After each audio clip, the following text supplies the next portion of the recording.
Brute, who beat up his ex in front of his own crying children, has been jailed. His victims said their children were in such a state due to the horrific violent assault. Paranoid Paul Veach accused his ex of having another man in the house. Instead, she was chatting to her friend on WhatsApp about Love Island. The 33-year-old shoved his way into their home and hit his partner of 11 years. At South Tyneside Magistrates Court, he was jailed for 18 weeks after his victim revealed the torture she had suffered at his hands. "I'm used to being assaulted by him, but I couldn't believe he's assaulted me in front of the kids," said the mum of two in a victim statement. "It was heartbreaking to see them in such a state." Mr. Veach even continued to pester his ex after the attack.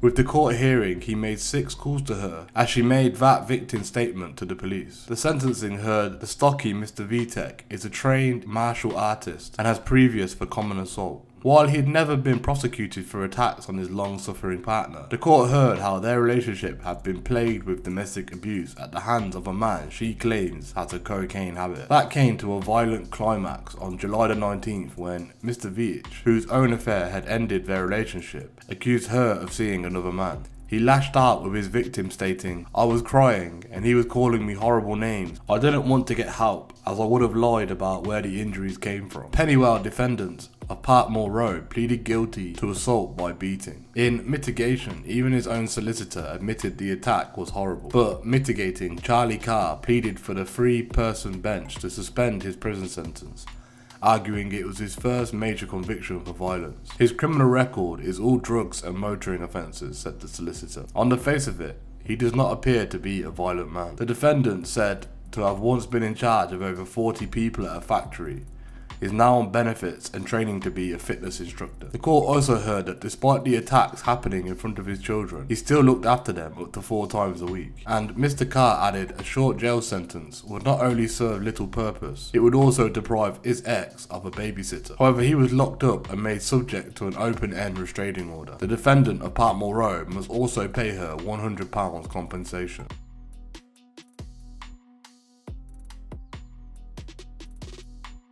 Burglar who took part in a Greggs ram raid was caught after footprints linked him to the scene. Leon Robert Facey, who was 23, has been jailed for 3.5 years for his involvement in the burglaries. Leon Robert Facey was one of 4 burglars who took part in a ram raid at the Greggs in Shotton Colliery Industrial Estate on January the 9th. The offenders smashed into the business after reversing a Land Rover into the building, but only managed to take off with a charity box. Almost exactly 24 hours later, Mr. Facey and another burglar were caught inside the home in County Durham and fled with jewellery when they were disturbed. Mr. Facey of Easington Lane appeared at Durham Crown Court via link from H&P Home House to be sentenced for 2 counts of burglary. The 23-year-old had admitted the offences. The court heard that Mr. Facey was one of 4 burglars who ram raided the Greggs at around 9 PM on January the 9th after a vehicle reversed into the premises. Martin Towers prosecuting said the shop had closed earlier and the CCTV showed 4 people arriving in a Land Rover and forced entry. All that was taken was a charity box from the till area. CCTV showed that the offenders were there for 3 minutes. Mr. Towers added that the value of the damage caused is currently not known. A day later, at around 9 PM on January the 10th, Mr. Facey and another burglar broke into a County Durham home whilst the homeowners were away on holiday. A woman noticed the lights were on in the property on Station Road West in Coxhoe and saw a Land Rover parked up which had no registration plate. The witness later returned to the address with others to check what was going on. Mr. Towers said they disturbed the 2 men who were in the process of committing the offence. One was wearing a balaclava and they ran past them to make their escape. When the witnesses went into the home,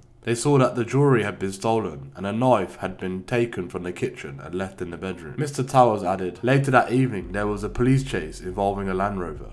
The defendant was later found attempting to hide. He was linked to the offences via footprint evidence. The court heard Mr. Facey had 66 offences on his record, 23 of which were for theft. He was also on licence at the time of the burglaries. Jane Wagg, defending, said the Greggs burglary was not well planned, and he was inside the premises for around 3 minutes. She said, there is little to say by way of mitigation, save for his guilty pleas. He'd done quite well when released from custody, but he had taken a turn for the worse and he's resorted to offending again. He appears to be doing well in prison and has a job as a cleaner. He is said to be doing a great job. Sentencing Mr. Facey, Judge Joe Kidd jailed him for 3.5 years.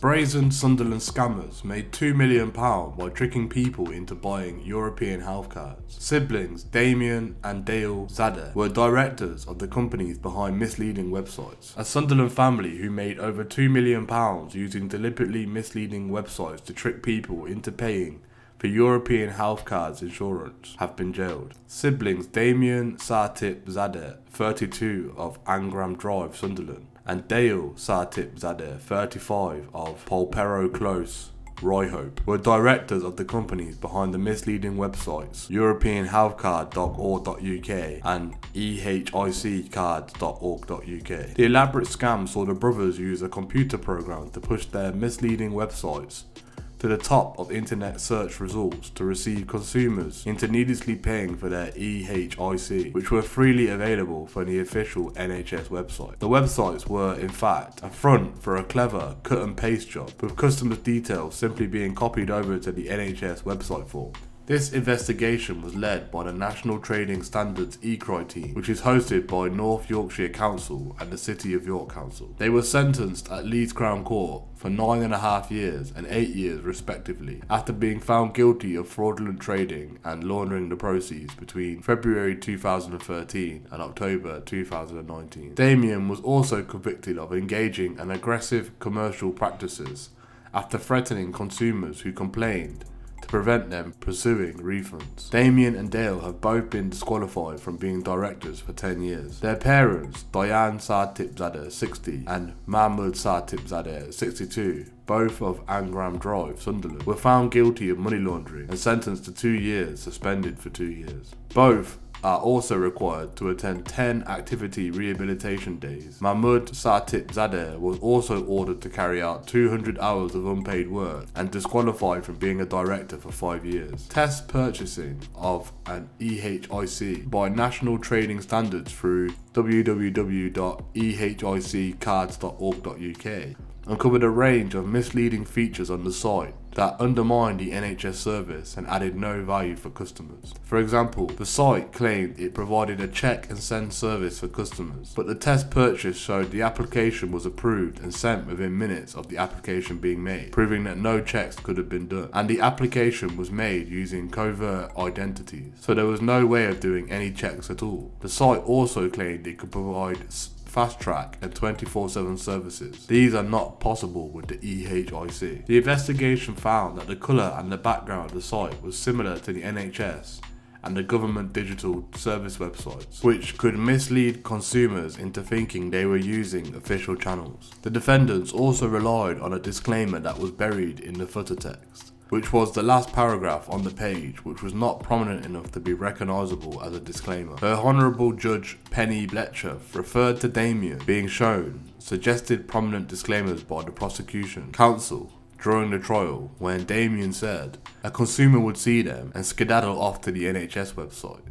The judge remarked, "The truth came out." Other false claims included that the NHS doesn't provide telephone or multilingual support or provide travel advice, which it does. Upon realising they had been duped into paying for a free service, many victims tried to complain, but were met with hostility and aggression. Requests from victims to cancel or receive a refund, which they were legally entitled to, were refused and often followed up with a threat of legal action if they attempted to claim a chargeback from their bank or credit card company. Judge Penny Bletcher said Damien used thoroughly aggressive and nasty threats when consumers realised they'd been scammed and tried to get refunds. The National Trading Standards case followed repeated warnings to the family to stop offending. Despite attempts by both the Advertising Standard Authority, ASA, and Sunderland Trading Standards to secure appropriate amendments to the website to prevent them from misleading consumers, the problems continue. The family were also arrested in 2016 in relation to an investigation by Camden Trading Standards. Although that investigation did not result in a prosecution, the family were warned about the consequences of any future similar behaviour. The matter was subsequently referred by the ASA to the National Trading Standards. Judge Penny Bletcher, referring to Damien's insistence that the family had done nothing wrong and his claim that he had not believed parts of the warning letter sent by Camden Trading Standards, said, "If that was true, it shows breathtaking arrogance on your part. The brothers received large sums of money from the fraud, including monies which were initially transferred from their parents' accounts and subsequently diverted back to them.